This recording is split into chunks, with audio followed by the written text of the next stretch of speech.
Olá, Dentcasters, tudo bem? Estamos aqui hoje com o Dr. Ricardo Marçal, mestre especialista em dentística. E, doutor, gostaríamos de saber um pouco mais sobre sua trajetória de vida, como tudo começou. Pode se apresentar para a gente, por favor? Ok, muito obrigado pelo convite. Bom, meu nome, como vocês falaram, Ricardo Marçal, sou especialista e mestre em dentística, sou professor, da graduação em dentística, materiais dentários, coordeno cursos de especialização de dentística e prótese em Goiânia, Palmas, tenho um instituto voltado também para ensino. Enfim, a minha vida é dentística, prótese, materiais dentários, a parte estética que eu gosto. Tudo começou através do meu irmão mais velho, me inspirou para eu ir para odontologia. Eu estou fazendo agora, no final do ano, eu completo 30 anos de formato, então já são aí com a faculdade 34 anos de odontologia. Sou mineiro, formei na Universidade de Uberaba, mas já estou em Tocantins há 28 anos. Sempre gostei da parte de dentística e prótese, a parte reabilitadora, sempre fui apaixonado. 2, 3 anos de formado, fiz minha primeira pós-graduação a nível de aperfeiçoamento, fiz um curso aqui em Palmas, da BO, de prótese fixa. E continuava gostando cada vez mais, resolvi fazer especialização em mestrado em dentística. Fui fazer com um professor que era minha referência, que eu estudava em livro, que eu adorava, que é meu, inclusive, orientador, professor José Mondelli, que ainda hoje vive, que é uma referência mundial. Para mim, eu chamo ele de meu pai da odontologia, porque é uma pessoa com seus quase 90 anos, aposentado na USP de Bauru, que já foi referência, já foi considerada a melhor faculdade do Brasil. E mesmo aposentado, ele tem um cargo lá que ele só não vai na faculdade aos domingos. Então, isso é um exemplo. Autor de mais de 15 livros, enfim. Então, meu pai da odontologia. Fiz mestrado com ele e fui cada vez apaixonando mais, nessa área específica da odontologia. E casei com uma dentista, foi minha caloura, vamos dizer assim.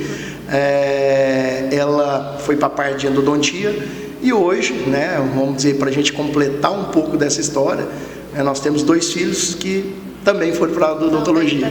Então, não somos filhos, não meu pai, meu sogro, ninguém, não tínhamos ninguém na família, famílias grandes de um lado, de outro, tanto meu pai, da minha mãe, não tinha ninguém que inspirou a gente a fazer odontologia. Meu irmão foi o primeiro, agora a gente já virou uma família de odontologia. Eu, minha esposa, 2 filhos, meu irmão, a minha sobrinha, a filha dele. E a gente, estamos nessa trajetória. Tocantins, no estado que nos acolheu. Hoje a gente, graças a Deus, colhi e colho muitos frutos graças à odontologia. Como eu sempre falo, sou eternamente grato à odontologia. Não foi fácil, e nem é, mas a gente gosta do que faz. Eu acho que isso aí é o que mais importa. Sim, com certeza. Queria perguntar também como a escolha da cor relacionada ao tema da palestra, como a escolha da cor afeta no sucesso das restaurações estéticas. Bom, a cor tem, como diz, tem tudo a ver, é o principal, Como eu falei na palestra, são muitas variáveis relacionadas à cor, que a gente fala, as propriedades ópticas do dente, a iluminação, e a partir do conhecimento dessas características, propriedades, iluminação, o conhecimento dos materiais. Então a cor é fundamental, embora já existem estudos que mostram que a cor não é o mais importante. Hoje tem pesquisas, já várias publicações que mostram que o paciente ele aceita pequenos erros em cor, ou não vamos chamar de erro, mas pequenas variações quando você não acerta. Isso é normal. Eu com 30 anos, como eu falei, como especialista, como professor, a gente às vezes erra, não por querer, lógico, mas a cor ela é importante, mas o principal é a anatomia. A anatomia, a textura, então é uma coisa que eu sempre falo com os alunos: treinem a anatomia. A cor a gente vai aprendendo, a gente vai aprimorando, a experiência clínica nos ajuda, mas assim, ela é fundamental, mas não a principal. Mas então, é muito importante. É uma habilidade essencial dominar a técnica, para ter uma ótima restauração, não só na escolha da cor, né? Com certeza. A técnica, e vocês, né, já como praticamente dentistas sabem, são tantas coisas que envolvem a técnica, né? A gente dominar a anatomia, a gente conhecer o material, a gente conhecer propriedades ópticas, cor, detalhes de habilidade manual, tipos de espátulas, fotopolimerização. Então, nessa área, né, da dentística da prótese, a técnica, assim, ela é fundamental. Nós vamos dizer, a nossa profissão é uma profissão extremamente técnica. Nós somos uma profissão que a teoria é a base, é fundamental. Não adianta eu conhecer técnica, eu ser habilidoso sem o domínio da teoria, ok? Mas também eu saber demais teoria, sou o melhor aluno da sala, tiro só 10 na prova teórica, mas não dominar a técnica, para odontologia isso com certeza não vai, né, não vai servir. E como evoluiu a dentística estética e qual o impacto no consultório odontológico? A odontologia estética, ela evoluiu demais, como tudo voltado para a área estética. Hoje a gente vê na odontologia a harmonização, a parte da buco, mas é exigência estética. As pessoas cada vez estão mais vaidosas. Basta a gente olhar e ver o número de academias que existe, o número de pessoas que procuram médicos, esteticistas, dermatologistas, cirurgiões plásticos. Então, todo mundo hoje quer se sentir bem. Isso é saúde. A gente estar bem conosco, eu estar bem comigo mesmo, se a gente olhar a definição de estética, faz parte da autoestima. Isso é saúde também. Então, a odontologia, ela foi junto, ela foi evoluindo. E os fabricantes, os pesquisadores, lançando materiais cada vez, né, mais parecidos com os dentes, com as propriedades ópticas dos dentes. Entre eles, as resinas, as cerâmicas, e substituindo cada vez mais o que a gente usava muitos anos atrás, as restaurações metálicas, que além de não ter estética, né, eram materiais que não tinham uma biomimética.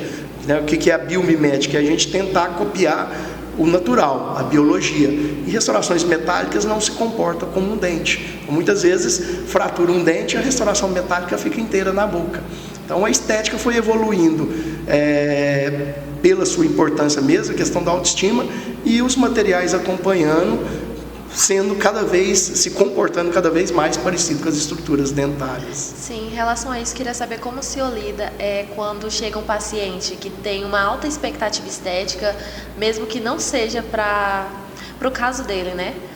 Ele tem outra expectativa, mas na verdade não é isso para ele. Como o senhor age nessa situação? É difícil, e a gente tem, isso acontece direto. Eu brinco, principalmente, algumas vezes o paciente jovem chega querendo fazer um procedimento que não é indicação. Sim. Vamos dar um exemplo aqui, as famosas lentes de contato dental, né? Que na verdade é um nome que o Brasil inventou, que esse nome cientificamente não existe. São laminados cerâmicas, são restaurações cerâmicas ou de resina, que agora existe também, cada vez mais finas. Porém, existem indicações. Todo tipo de tratamento tem as indicações. E muitas vezes o paciente não se enquadra naquela indicação e ele quer fazer por modismo, por status, porque virou moda. E a gente tem que ter o conhecimento, porque quando você faz um procedimento em que ele não está indicado, ou o paciente não vai ficar satisfeito, ou a gente não vai suprir as expectativas desse paciente, podendo causar danos para esse paciente, ou até para nós mesmos, como processos que cada vez estão mais comuns nessa área. Eu também atuo como perito, então cada mês chega para mim um processo novo que o juiz manda, se eu quiser aceitar, lógico, para eu ser perito de um paciente que está processando um dentista por casos estéticos. Então, é importante a gente conhecer, saber as expectativas dos pacientes e saber indicar corretamente cada tratamento. Saber a hora de dizer não também, né? Saber, que às vezes tem esses casos. Como eu uso muito uma expressão, a gente tem que saber a hora de demitir nossos pacientes.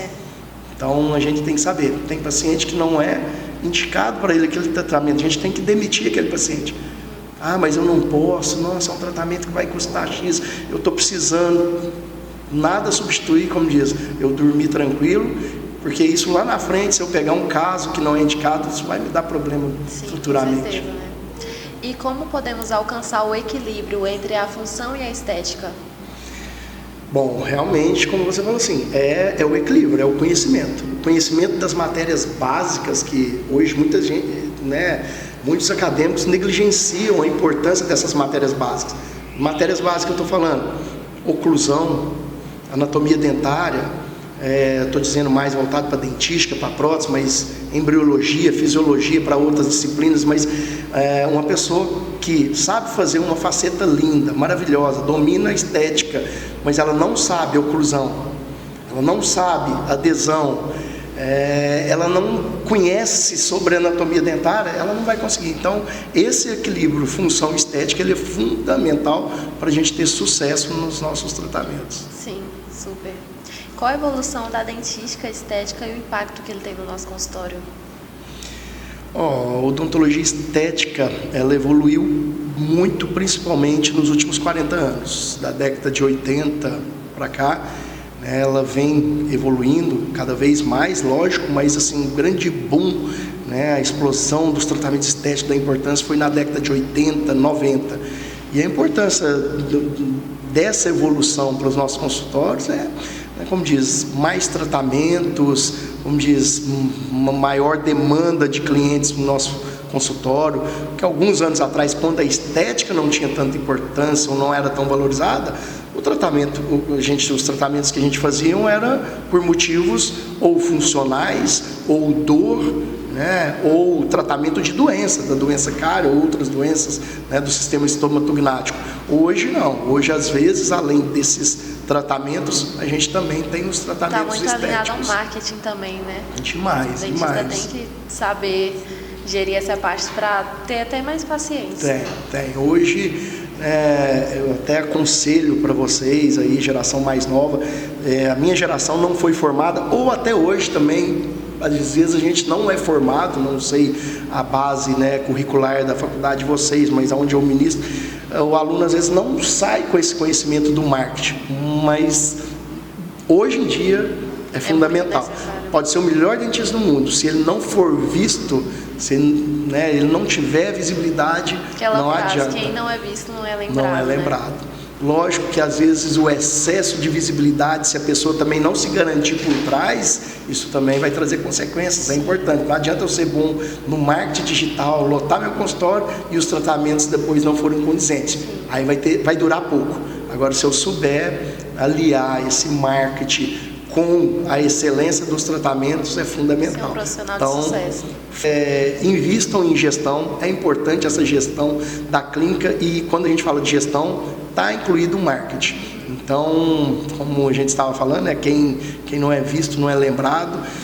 Só a visibilidade, só o marketing caminhando sozinho não adianta. Eu tenho que ter uma excelência nos meus tratamentos, mas eu também posso ser o melhor profissional do mundo se eu não tiver um marketing por trás, se eu não me alavancar, se eu não jogar, vamos dizer, para esse mundo digital hoje imenso, também não vai adiantar nada. É como se o consultório nem existisse, né? Se a pessoa não está ali naquele meio, divulgando, muitas vezes deixa de alcançar vários pacientes que podia estar alcançando, tendo um resultado maior, porque deixou de estar ali ativo nas redes, né? Com certeza, com certeza.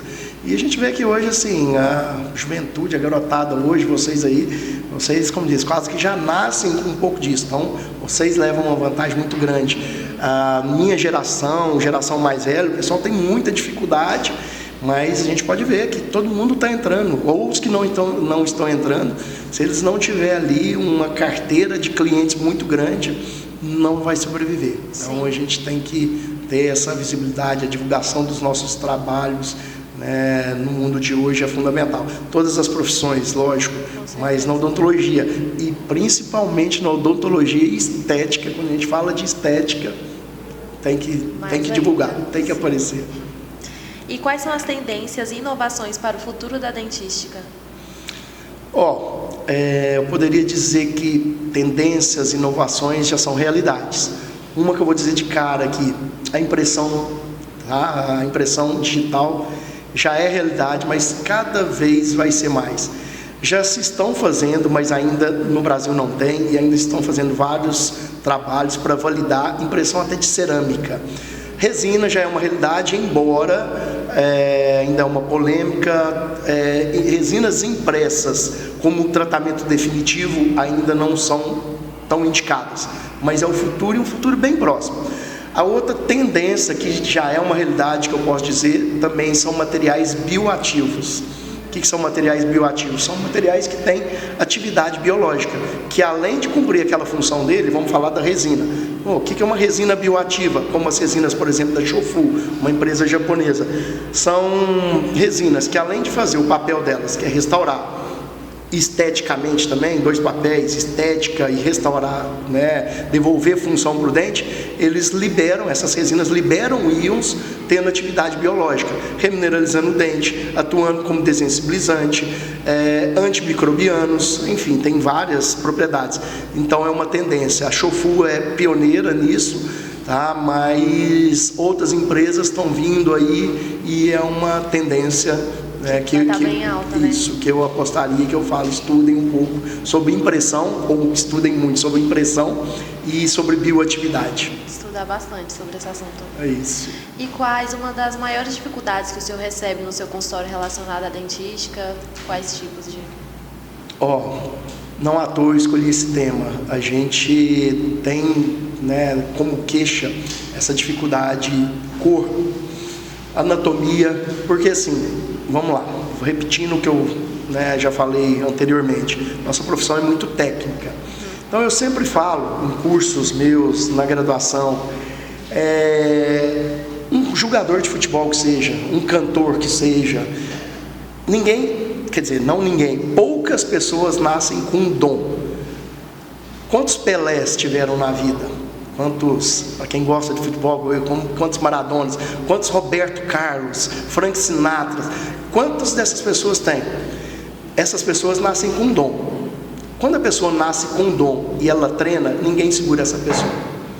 Agora, poucas pessoas nascem com um dom.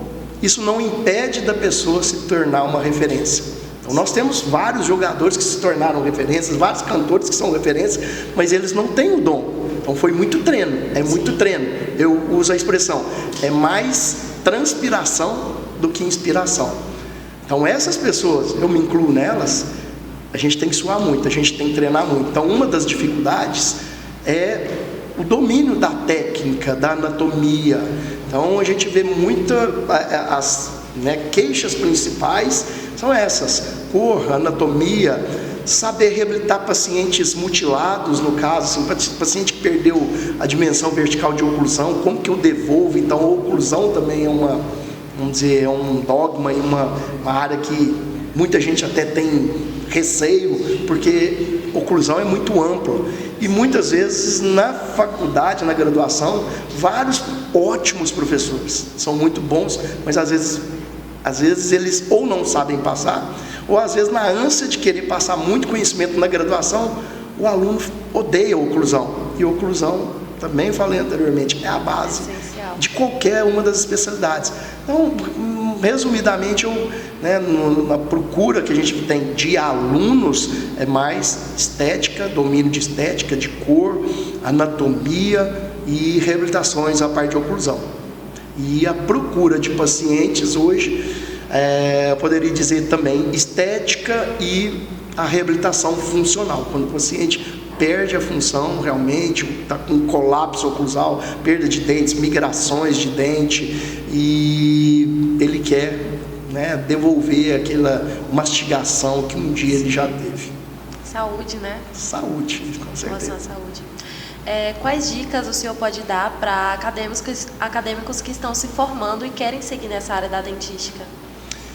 Bom, primeira dica que eu poderia dar é o seguinte: eu falo que na área de dentística, especificamente dentística, prótese fixa, tem 3 coisas para a gente ser bom. Resumindo, tem 3 coisas, eu falo que é um tripé: conheça, domine a anatomia dentária. Conheça, não adianta. Como que você vai fazer um dente? Como que você vai restaurar o dente? Devolver aquilo que o dente era, se você não sabe como que é o normal de um dente natural que Deus fez. Então domine a anatomia dentária. Segundo, domine materiais dentários. Você sabe a anatomia, ótimo, mas você não domina o material, como que você vai fazer? Então domine e estude anatomia dentária, materiais dentários e o resto. Muito treino. Treino, mais treino.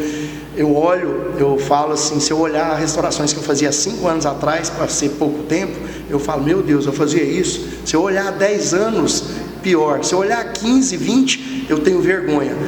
Será que era tão ruim? Às vezes não, é porque a gente tem que evoluir. A prática leva para a perfeição. E eu sempre, a gente descontraindo um pouco, eu tenho fama na faculdade, eu não fico mais em clínica na faculdade, mas na pós-graduação a gente fica.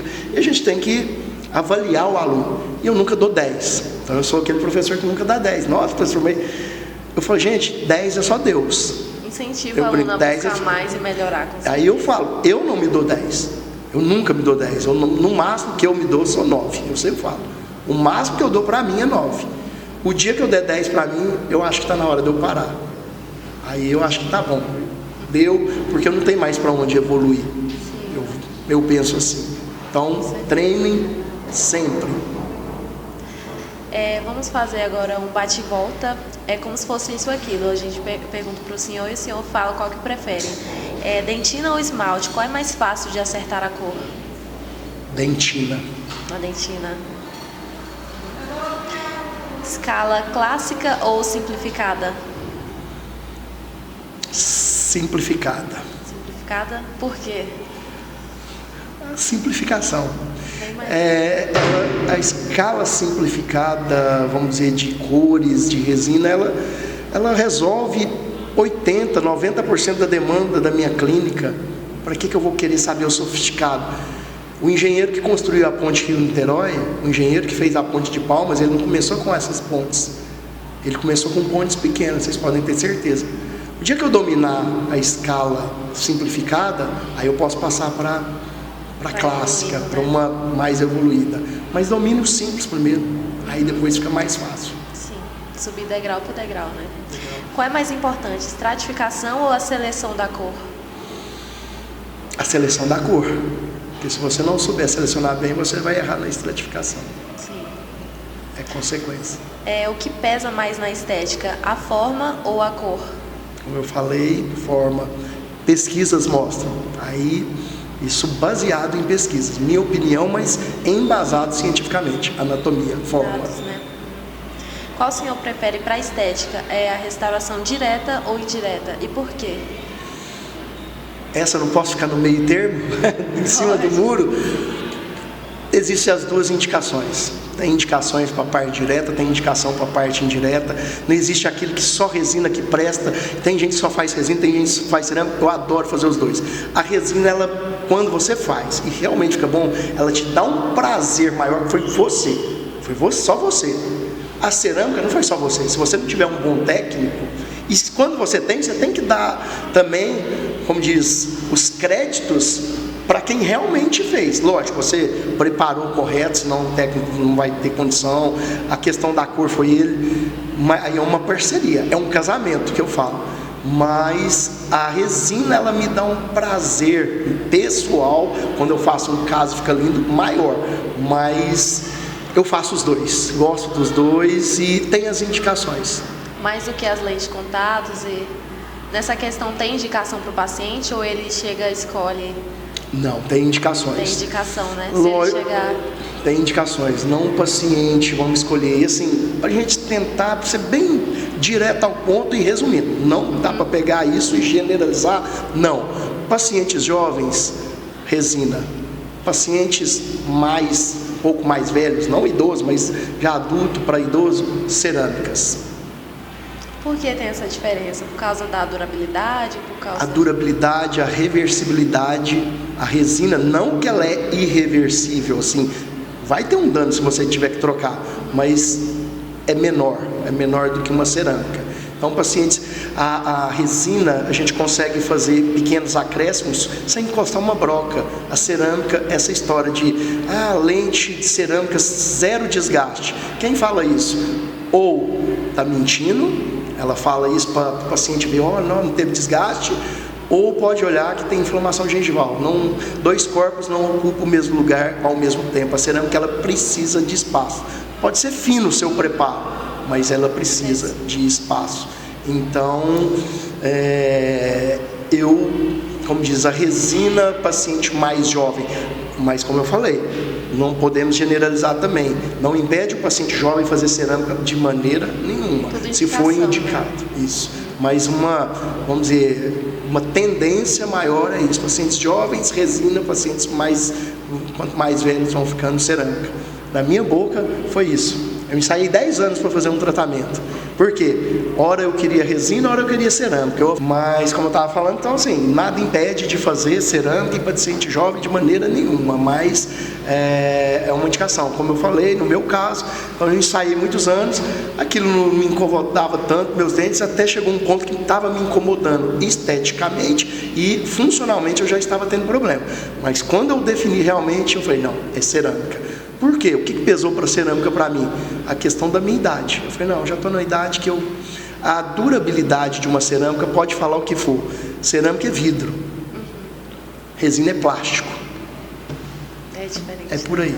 Então, a cerâmica vai ter uma durabilidade maior, por melhor que estejam as resinas hoje em dia. Então, paciente jovem, vamos para resina, paciente mais velho, cerâmica, pode inverter com certeza dentro das indicações, mas é um caminho que a gente já tem uma possibilidade de sucesso e de acerto maior.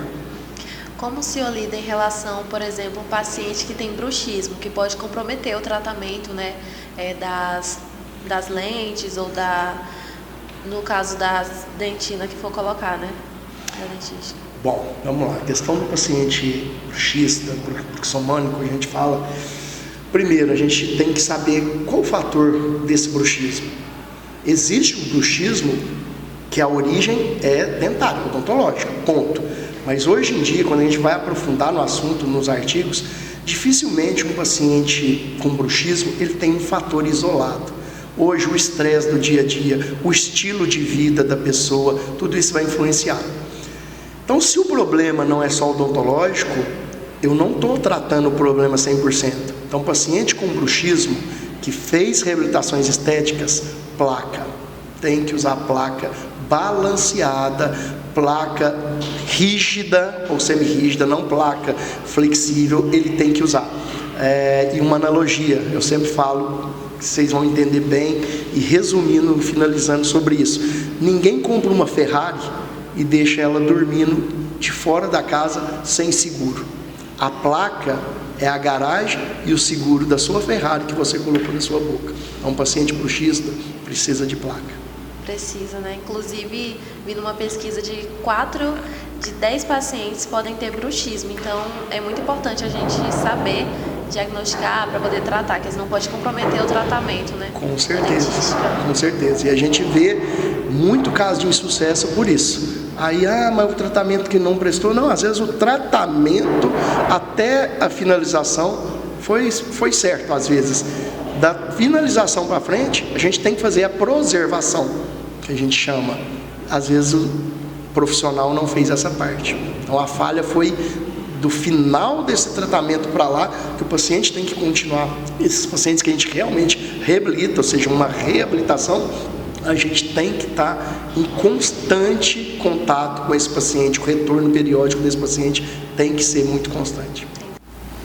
Então foi isso o nosso podcast de hoje. Queria agradecer ao Dr. Ricardo, foi muito enriquecedor o conhecimento que o senhor trouxe para a gente, para quem nos acompanha também. Muito obrigada, até o próximo episódio.